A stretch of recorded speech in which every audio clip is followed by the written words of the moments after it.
Hello dear students, जैसा कि आप लोग देख पा रहे हैं, हम बात करेंगे motion of charged particle when 0 degree to 90 degree.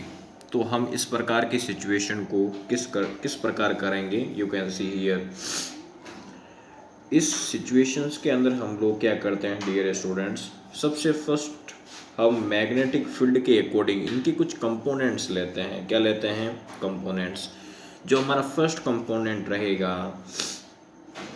Components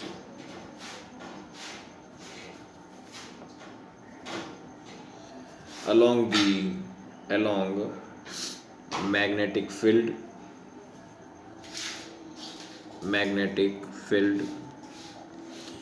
तो उस डायरेक्शन के अंदर हम लेना चाहेंगे v cos theta.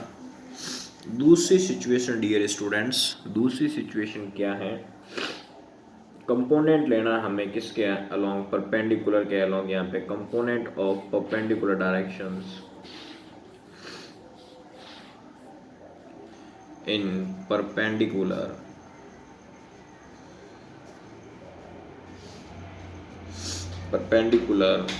of magnetic field।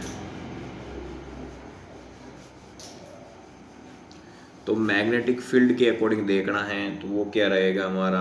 v sin theta. यहाँ तक किसी मित्र को दिक्कत है क्या? बिल्कुल नहीं है। अब इन सभी सिचुएशंस को हम लेते हुए, जो एक हमारा जो चार्ज पार्टिकल होता है उसको हम एक मैग्नेटिक फील्ड के डायरेक्शन में एवं उसके परपेंडिकुलर क्या करवाते हैं? उसको मोशन करवाते हैं। क्या करवाते हैं? यहाँ पे मोशन करवाते हैं। तो उसके मैग्नीट्यूड यानी कि परिणाम स्वरूप वो एक हेलिकल शेप में कन्वर्ट हो जाता है, यानी हेलिकल पाथ में कन्वर्ट हो जाता है। कौन से पाथ में कन्वर्ट हो जाता है dear students?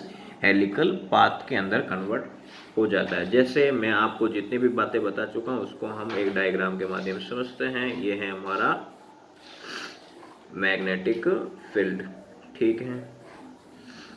Magnetic field lines हैं, बिल्कुल हैं। ये है इसकी बी डायरेक्शन है, और इसी के अलोंग जो डायरेक्शन थी मैंने आपको बताया, उसके अलोंग हम क्या लेंगे? यहाँ पे v cos थीटा, ठीक है। और इसी के परपेंडिकुलर डायरेक्शन में हम क्या कंसिडर करेंगे? यहाँ पे v sin थीटा। और ये एक चार्ज पार्टिकल होगा u, जो v वेलोसिटी के साथ q चार्ज पार्टिकल को थीटा एंगल पे बताता है। यहाँ तक किसी मित्र को दिक्कत नहीं होनी चाहिए। अब इन्हीं दो सिचुएशंस के अंदर कोई भी एक चार्ज पार्टिकल इनकी मैग्नेटिक फील्ड इंटेंसिटी, जो मैग्नेटिक फील्ड है उसकी डायरेक्शन में और एक परपेंडिकुलर डायरेक्शन के अंदर किसी भी चार्ज पार्टिकल को रोटेट करवाया जाता है, तो एक हेलिकल पाथ क्या करता है? यहाँ पे हेलिकल पाथ का एक निर्माण करता है। क्या करता है? यहाँ पे हेलिकल पाथ का निर्माण करता है। कैसे? आप सभी लोग थोड़ा ध्यान से देखें। जैसे हेलिकल पाथ अपना यूं हो जाएगा,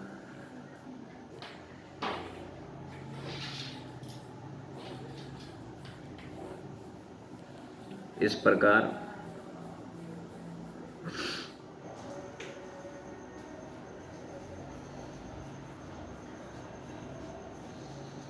तो ये जो चीज है वो कौन सा पाथ रहेगा यहाँ पे, जिसको हम कहेंगे हेलिकल पाथ कहेंगे। क्या कहेंगे? यहाँ पे हेलिकल पाथ, ठीक है। यहाँ तक मेरे किसी मित्र को दिक्कत नहीं होनी चाहिए। अब मान लो कि मुझे रेडियस चाहिए, रेडियस ऑफ पाथ। किसकी रेडियस चाहिए? पाथ की रेडियस। तो small r is equal to M V upon Q B, where v हैं वो v साइन थीटा के बराबर हैं यहाँ पे। तो हम यहाँ पे क्या लेंगे? M V sine theta upon Q B. यहाँ तक मेरे प्यारे मित्रों को दिक्कत नहीं होनी चाहिए। मान लो मुझे टाइम पीरियड निकालना हो। क्या निकालना हो? Time period. तो t is equal to 2πr upon V. तो 2πr, v कितना है dear students? M V sine theta upon Q B.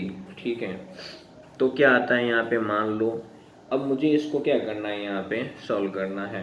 तो सॉल्व मैं किस प्रकार करूँगा, या हम चाहते थे इस v की जगह हम v साइन थीटा भी पुट कर सकते थे। क्या पुट कर सकते थे हम यहाँ पे v साइन थीटा। तो मैं थोड़ा इसको बाय मिस्टेक यूँ ना करते हुए थोड़ा स्टेप को वापस खींचता हूँ, थोड़ा ध्यान से सुने। जैसे t is equal to 2πr, v की जगह हम क्या लिखेंगे, v साइन थीटा। ठीक है, इतना करने के बाद हमारे पास स्मॉल r की जो वैल्यू है वो कितनी है, ये रही। तो हम क्या करेंगे, इसकी जगह रखेंगे 2 pi upon v sine theta. r कितना आ गया, M V sine theta upon Q B. यहाँ तक किसी मित्र को दिक्कत नहीं, बचीड़ तो कितना बच गया, 2 pi M upon Q B. ठीक है मित्रों, तो हमारे पास जो टाइम पीरियड है वो कितना आ गया, 2 pi M upon Q B. बिल्कुल। अब मुझे मान लो कि इसी के ऊपर मुझे अब क्या निकालनी है, यहाँ पे फ्रिक्वेंसी निकालनी है। तो फ्रिक्वेंसी क्या होती है, 1/t होता है, और t कितना मेरे पास 2 पाई एम। क्यू बी ये ऊपर चला जाएगा तो कितना आ जाएगा, Q V upon 2 pi M. यहाँ तक किसी मेरे मित्र को दिक्कत है क्या, बिल्कुल नहीं होनी चाहिए। धन्यवाद मित्रों।